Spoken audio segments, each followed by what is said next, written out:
애착과 집착으로 자식을 키운 것을 참회합니다.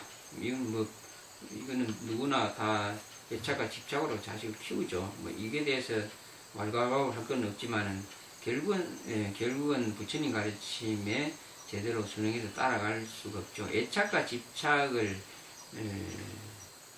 버리기보다는 애착과 집착이라는 것이 어떻게 나중에 우리한테 좋지 않은 결과로 오는지, 자식을 나쁘게 만드는지를 아셔야 돼요. 애착과 집착은 결국 자식을 잘못 가게 출세 못하고 성공 못하게 하는 요인입니다. 애착과 집착을 왜 하지 마라 하는 것은, 애착, 집착이라고 하는 것은, 착이라는 말이 본드라고 해요. 본드예요. 본드. 착. 세면 칠하면 쫙 달라붙어 안 떨어지듯이, 착이라는 것이, 물질적인 것은 본드나 세면이나 이런 것이 접착제거든요. 근데 이거는 보이기 때문에요. 한 말을 깨든가 붙은 거는 우리가 뗄 수도 있어요. 이야기를 잘 들으셔야 돼요. 콘크리트 저것도 접착제가 딱 붙었는데, 고랭 갖고 바바바박 그만 떨으면 떼낼 수 있어요. 근데 마음의 집착은 뗄 수 있는 무기가 없어요. 도구가 없어요. 마음의 집착은.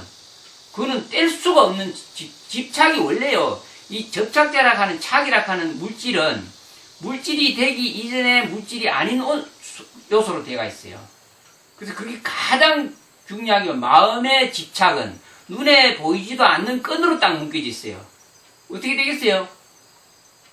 그 집착 때문에 자기 생명을 생명답게 발현시켜야 될 자식들이 집착의 끈에, 보이지 않는 끈에 딱 묶여가지고 성공을 못하는 거예요. 그래서 집착에 착노라는 거예요. 그냥 자유롭게 생명은 스스로 생명을 발현할 수 있도록 해주면은 자식이 스스로 발현해서 출세하고 성공하고 자기 개성을 마음껏 펼치는데, 집착과 애착이라는 보이지 않는 끈이, 지금 온 우주는 수많은 전자파들이 쫙 그냥 시줄 날줄로 그냥 완벽하게, 인드라망이라 그러잖아요. 완벽하게 지금 꽉 거물같이 엉켜져 있어요. 거물같이 엉켜진데 거기다가 우리가 갖고 있는 집착과 애착의 끈은 아무리 멀리 있어도 끈이 안 떨어져요. 생각해보세요. 사유를 해보세요. 그런 것들 때문에 자식이 성공을 못하게 돼 있는 거예요. 부모가 집착, 애착을 갖고 있는 거나 자식이 부모에 대한 의지하고 집착, 애착 갖고 있는 거 같은 거죠. 그래서 안 돼요. 이렇게 본드 붙인 거는 깨고 부수고 때리면 떨어져 나가는데, 이거 보이지 않는 전파하면 전파. 서울에서 전파를 딱 보면 선이에요, 선. 끈이에요, 끈이로 나오죠. 끈이 오는데 그 끈 자를 사람 있어요? 아무도 못 잘라요. 스위치만 틀면 쫙 그만 연결돼가지고, 그거는 중간에서 칼로 아무리 잘라도 안 잘라지는 거예요. 그래서 생명의 발현이 못하고 자유를 잃어버리기 때문에 끝까지 의지해야 되고, 끝까지 자기 식대로 못 가고, 부모나 할아버지나 조상들이 자식을 이렇게 키우고자 하는 그 파장이 끝도 없이 끈이 돼가지고 이리 조종하고 저리 조종해서 완전히 나중에는 지식으로 못 가고, 다시 이제 끈을 놨을 때는 벌써 늦어버리는 거예요. 이 일을 잘 하셔야 돼요. 제가 드린 말을. 그래서 집착과 애착이라는 이 속에는 끈이 있는 거예요. 끈이. 그 끈은 뗄 수가 없어요. 서로가 떼줘야 떼지는 거예요.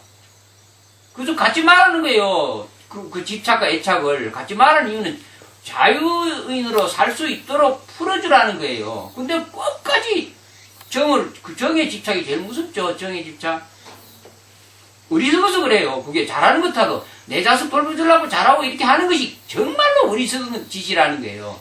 모든 생명은요, 이번 생에 태어난 생명이 발현돼서 생명된 게 아니고 수천, 억만 년을 거쳐오면서 그 생명은 속에서 진화하고 나름대로 DNA에서 정보가 다 돼 있어요.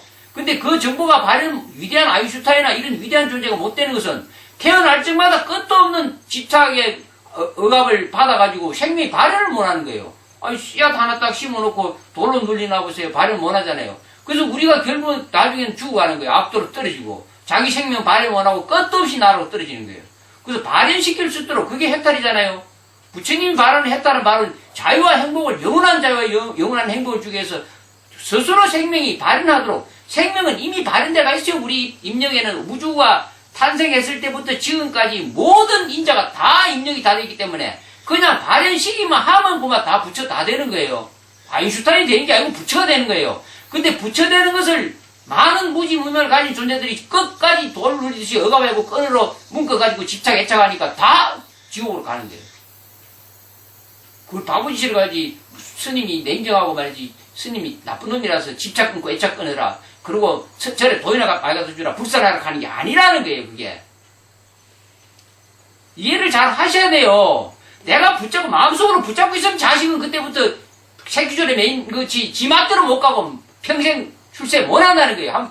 사방을 한번 둘러보세요. 자식에 대한 집착의 끈을 갖고 이래라 저래라 간섭하는 자식 되는 거 봤어요? 절대 안 되는 거예요, 그게. 그리고 나중에 후회해가지고 부모 욕하고 떠나갖고 스스로 발현해가지고 출세하는 경우에 늦게라도 자기 독립해가지고 내 식으로 살 때 하고 발레디는 사람은 성공해요.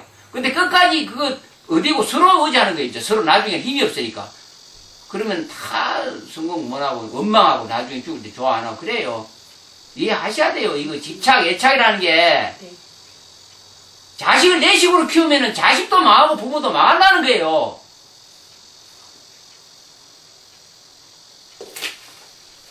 너무 늦으면 안 돼요. 너무 늦으면. 빨리 스스로 일어설 수 있도록 냉정할 때는 냉정한 지혜가 발현돼야지 자식도 제대로 크고 의지 안 하고 마음만 자꾸 약해지고 나중엔 틈만 있으면 와가지고 돈이나 달라고 그러고 어떤 식으로 머리를 작게 굴려가지고 이리 꼬아보고 저리 꼬아가지고 돈이나 빼내려고 하고 그러면 자식을 베리 버리는 거죠. 의지력은 하나도 없고 3일도 못 가는 거죠. 직장생활. 그래서 아르바이트나 스나 하다가 그것도 좀 싸움이나 하고 요리 머리 쓰고 저리 머리 쓰고 하다가 아버지한테 돈 달라고 하니까 아버지는 아무 생각 없이 50만 원 통장에 딱 넣어주니까 그 돈을 한 번에 그리 줘서는 될 일이 아니라는 거예요. 그게. 몇 번 이런 이야기 몇 번 했죠. 근데 안 되는 거예요. 그거 다 정이고 애착이고 집착 때문에 지혜롭게 못 간다는 거예요. 그래서 말로 하는 것이 30년인데 안 되는 거예요. 안 돼요. 지혜로 좀 원하면 못 고치는 거죠. 자식 베리고. 가장 중요하게 가르칠 것이 뭐냐면 자식한테는 최고의 유산은 자식한테 물려주는 최고의 유산이 뭐냐면은 바르고 정직하게 살아라. 이게 최고의 유산이에요. 부모가 자식한테 물려주는 최고의 유산. 그러면 그것을 듣고 그것을 이해하고 그대로 충실하게 사는 애들은 다 성공하고 잘 사는 거예요. 행복하게. 근데 그런 건 안 가지고 여행사람들 로또 복권이나 출세해서 이런 쪽으로 밀어붙이면은 자식도 망하고 결국 나중에 부모 나를 이렇게 키웠다고 부모 원망하게 되고 그래요.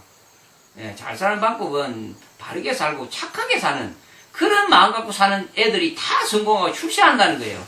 근데 그런 이는 안 심어주고 다 그냥 강남에 가보면은 말로 못하죠. 그런 거 보고 크니까 안 되는 거예요. 출세하고 성공하는데 인생이 다 걸린 건 아닌데 글로 하는 거예요. 그래서 애착과 집착이 너무 무섭다는 걸 이해하시고 참으로 끈을 서로가 놔야 됩니다. 그래야 서로가 살아요. 너무 늦기 전에. 착한 것만 인이 귀에 따까리가 안도록 착하게 살아라. 그게 너가 고생 안 하고 산다. 이 이야기만 해줘야 돼요. 자식한테는. 그게 최고의 보배입니다. 최고의 유산이에요. 다요. 이 애들 생명의 그 인자 속에는요. 모든 정보가 다 들어있습니다. 우주 밖의 모든 정보가. 그렇게 무서운 존재예요. 각자의 생명은. 그래서 부성을 가지고 있다고 그러고 부처가 된다 그러잖아요. 그거를 발현해주면 무슨 재산이 필요하겠어요? 부자인데. 그래서 법의 유지를 다 갖고 있는데 그거 모를 뿐이다. 그거는 뭐냐면 자꾸 옆에서 강요해가지고 애착 집착 가지고 그 발현을 못하도록 여유주를 드러내지 못하도록 최속의 출세를 시키려니까 그 발현이 안 되잖아요. 안 되는 거예요.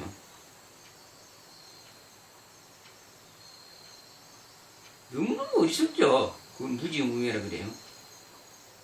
법의 유지 다 있는데 하나를 나쁜 빨이 해가지고 그 소중한 법의 유지는 발현시킬 생각 안 하고 막 서로가 서로를 막 걸고 넘어져가지고 세속에 출세를 시키려고 그러죠.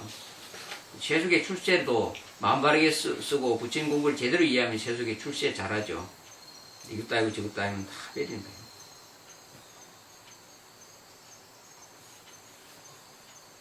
저는 스승 자격은 없어요. 내가 선지 스승 자격은 안 된다. 왜냐면 저는 뭐 그냥 적설주할 해가지고 이거 안 되겠다 싶으면 그냥 바로 그 순간에 그냥 안 놔둬요. 왜냐면은 누가 하겠어요?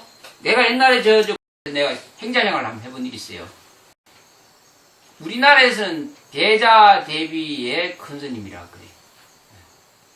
옆에서 찬물로 확 갖다 뿌리도 짝짝 참고 인력이 대단해요. 어떤 사람이 만약에 신도가 말이지 스님을 시험해 보려고 얼음물을 갖다가 쎄리 찌꺼린데 가만히 있으면 그게 자비가 아니라는 거예요. 그 신도가 그런 물을 뿌렸을 때 그걸 그냥 내비두면은 신도는 지옥 가요, 지옥.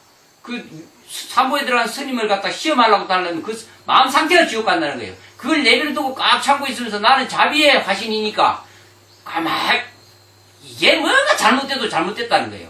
그걸 분명히 지적해가지고 다시는 그런 일이 없고 악도에 가지 않는 업을 짓지 않도록 해줘야 되는데 자기는 중이니까 큰 스님이니까 나는 세상에서 나는 자비의 스님이라고 소문이 났으니까 무조건 참아야 된다. 웃기는 일이 벌어지는 거예요.